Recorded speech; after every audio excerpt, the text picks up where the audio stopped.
The Boston Red Sox are having a very, very interesting season. Didn't start off well, and then they went on a massive hot streak, and it looks like everything was turning around. And then it wasn't. And now they're on a cold streak. Now it feels like half the team is injured, and they are struggling to win a baseball game.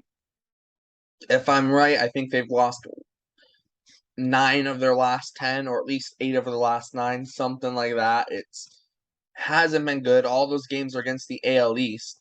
And the one game that they won was that first game in New York. They got swept by Tampa. They swept by Tampa, lost 2 out of 3 in New York, and then just got swept by Toronto and Boston. So yeah, that's 1 out of the last 10 they've won. Not good. And it brings up a very interesting situation with the Red Sox. And what do you do? What do the Red Sox do at the trade deadline? Do they still feel like they can buy? Do they sell? Do they completely blow it up? Or do they just kind of sell bits and pieces off the team and try and keep a somewhat competitive team? Well, we're going to figure out what they're going to do here, right here in Bleacher Brawls. My name is Derek. We're going to cover the Red Sox and what their plans could be heading into the trade deadline. So let's get straight into it. So this is going to be this is kind of complicated in the sense of where I feel like if everyone was healthy on the Red Sox, they wouldn't have to sell. I feel like they would be playing better if they were completely healthy, but unfortunately, that's just not the case. There's nothing you can do about that, right? It it's the unfortunate truth.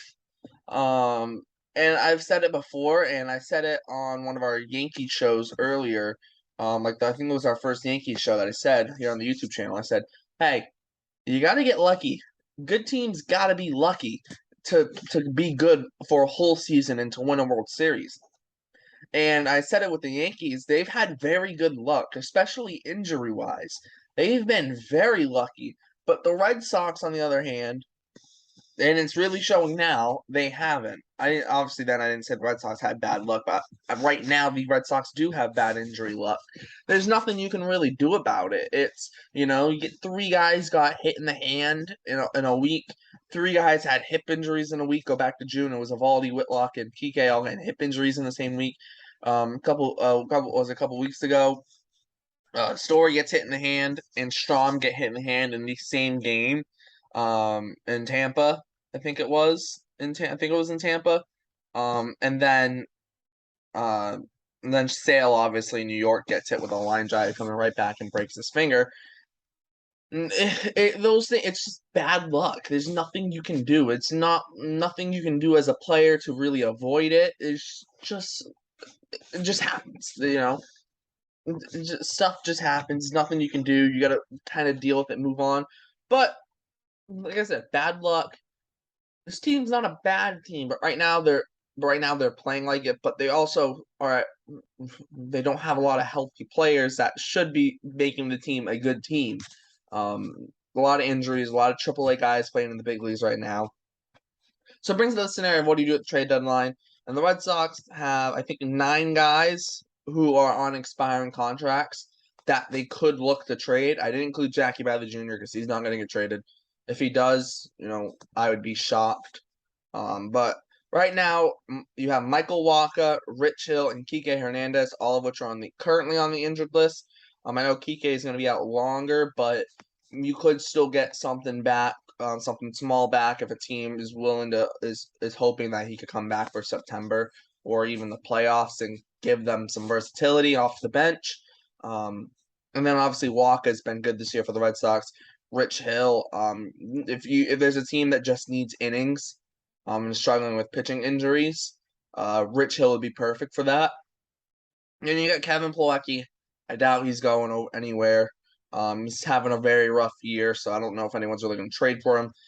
You have Christian Vasquez, could be a big trade piece, considering I think he would end up being probably the second best catcher on the market besides Wilson Contreras. Right there, it's Contreras then Vasquez, I think, for the catching market. Then you have Matt Strom, been very good out of the bullpen for the Red Sox. He doesn't have any years left on his contract after this year. Red Sox could look to deal him. Because would you really need a reliever if you're not going to be in the playoffs? Like, especially with that only has 1 year left. Not really. Then you have JD Martinez and Nathan Eovaldi. These two are the most interesting pieces for me because a lot of Red Sox fans want them to stay. However, I've been looking at it and I'm going, I don't know if I want them. Not that I don't want them to stay, but I don't know if I would go, yeah, let's keep them for their performances. JD, that seems like the power's kind of gone, and he's more of a singles hitter now. And Evaldi is the home run ball is killing him, but I looked at his baseball savant page while we were doing a Twitter space actually, for Bleacher Brawls during Friday's game against the Blue Jays. And it looked like just everything that he was missing over the year. Just like if you look at his heat maps, like his cutters, like kind of right in the middle of the zone. His curveball it was mostly down in the down in the zone, just middle down.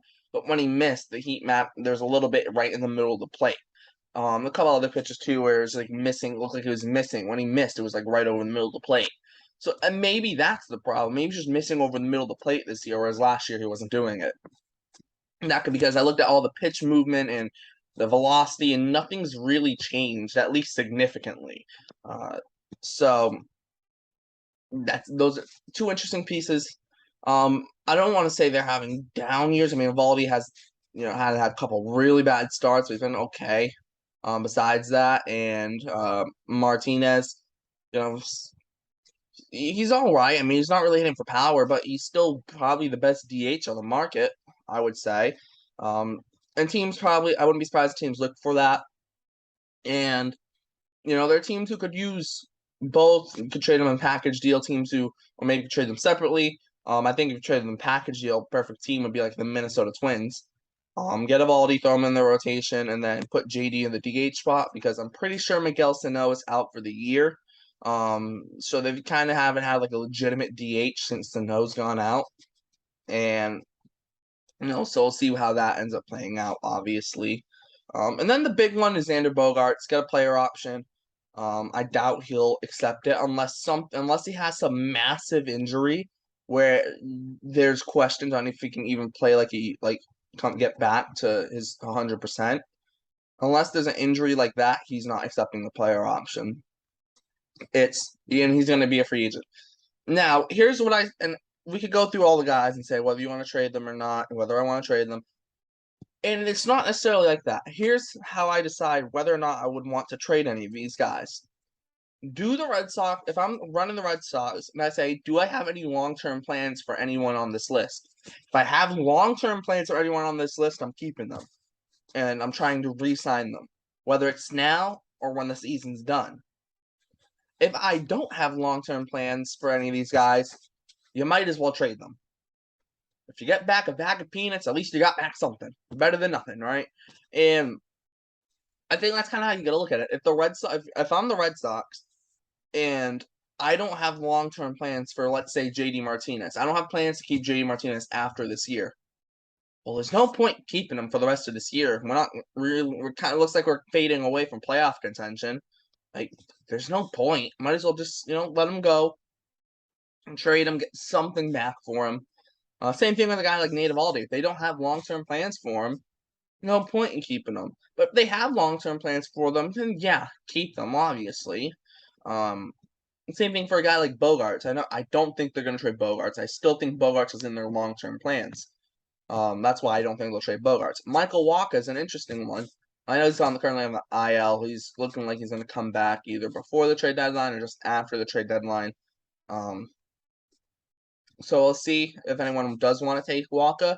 Because, the heavy arm, not dead arm, heavy arm, I think is what it was. I think they said heavy arm. So I don't know if teams necessarily be, super excited to grab Wacha, but because of that. But it's interesting, and it comes back to this thing. The Red Sox do want to keep Wacha past this year. Go ahead, sign him. But also, do you need to keep him long term? And it's gonna be interesting next year. I was looking at Red Sox rotation options for next season, and it's interesting. Actually, even for the rest of this season, kind of goes into next year as well. if you take out all of the 1-year guys, gets very interesting. You have Nick Pivetta. You're gonna have James Paxton whenever he gets healthy. Whether that's this year or going into next year, who the heck knows? But I wouldn't be surprised if they do take the team option for 2 years. I think it's 10 million each year. If they still feel like he can be a solid pitcher, and even if they decline that, he has a 1-year player option for 6 million. If they decline the team option, so I think he will be on the Red Sox next year. Then you have Cutter Crawford, who's looked great. Josh Winkowski's looked good. And then Bayo, probably shouldn't have been in the big leagues just because, like, if there wasn't all these injuries, he literally wouldn't be in the big leagues. Only 54 innings, I think, in AAA. But he's looked promising. He's kind of had a couple bad innings, but like, you go look at this last Toronto start yesterday, and for Bayo, it was, yeah, the first inning was kind of rough, but not a lot of hard contact. Um, and then he kind of obviously then he ran into a little bit of trouble, ground ball that just found a hole, and Franchi ran over it, 2 runs scored. Then he ended up, I think and then I forget what it was, but bases got loaded, and then Raimel Tapia steps up, and obviously Tapia is the murderer of the Red Sox this year, just lines one in the right center gap for bases clearing triple, and had that ball bouncing the other way off the wall, he would have had another inside the park grand slam. So just unlucky. But after the first inning, kind of settled down and figured it out, and he didn't give up any runs. Was it necessarily the cleanest inning next 3 innings? No, but he didn't give up any runs, and I think that's huge. And just getting him game experience in the big leagues is huge, especially against a lineup like the Blue Jays, which is a very strong lineup. At the very least, you're getting him experience. I don't know if they're gonna keep him in the rotation the rest of the year. I do think they could definitely keep Crawford and Winkowski. See what you got. We'll see what happens with Seabold when he's healthy to keep him in the big leagues. I kind of want to see Seabold in a bullpen role, maybe like a 2-inning role in the bullpen for the rest of the season whenever he gets healthy. We'll see. We'll see what happens. It's gonna be interesting. But I feel like this year, the rest of this year, just let the kids play. Don't just trade away everyone, but like keep Bogarts. What I would personally do is keep Bogarts, keep Devers, and have that be your second and third base. And Story when he gets healthy is at second.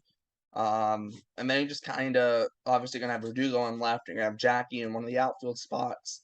I guess you're gonna play Duran one of the outfield spots. So at first base, you're just gonna flip flop Dahlbeck and Franchi, I guess. Catchers probably Connor Wong, honestly. Maybe even call it Wong and Ronaldo Hernandez because Ronaldo Hernandez is on an absolute hot streak in AAA. He's hitting ridiculously as of late. So maybe just maybe just find a way to get lucky off the team. Maybe just trade him somewhere for back peanuts, and you roll Connor Wong and Ronaldo Hernandez in the big leagues and say, you know what, one of you guys is going to be on the big league roster next year. At least one of you guys go claim that spot. I think that could be interesting as well. And obviously the pitching staff, like I said, it's going to be very interesting for the rest of the season. However, at the end of the day, you're just looking for progress the rest of the season, and I don't necessarily mean progress in the team having a better record than they did the first half. I mean progress as individual progress. Less mistakes in the field, especially from a guy like Duran or even Jeter Downs. I know Downs playing at third base yesterday.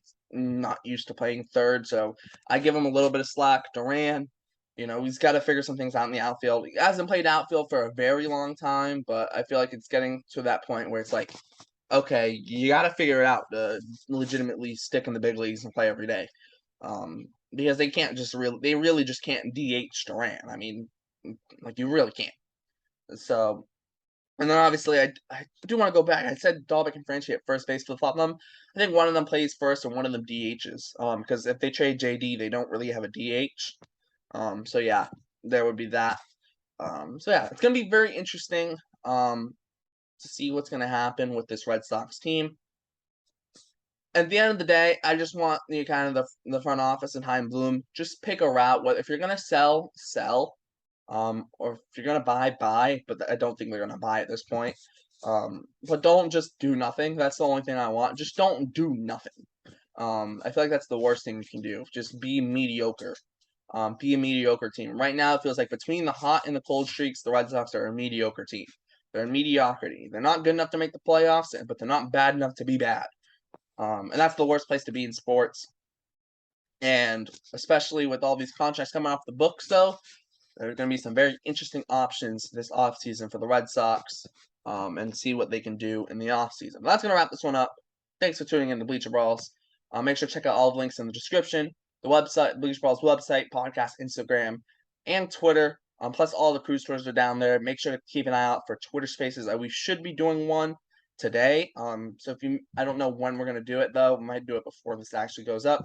But just keep an eye out for those if you want to talk to us live. If you want to ask us any questions about baseball, Red Sox, Yankees, anything, come ask us. We'll try and answer them to the best of our ability. And make sure to like, subscribe, hit the notification bell so you know when we post, and share this video with everyone you know, because we're putting out a lot of great content. So make sure to come watch it more, and watch it like a million times. We really appreciate it. But yeah, thanks for tuning in. My name is Derek, and I'll see you next time.